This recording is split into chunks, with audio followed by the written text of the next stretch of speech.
Hello everyone. So in this tutorial, I'm going to show you how to transfer Bitcoin from your eToro Money crypto wallet to another wallet in just a few simple steps. So first, you need to open the eToro Money app on your mobile device and log into your account. And once you are logged in, tap on Bitcoin or the crypto you want to transfer.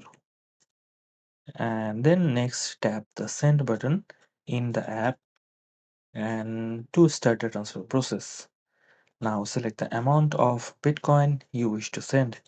Then enter the recipient's public address. You can either type it manually or scan their QR code by tapping the camera icon.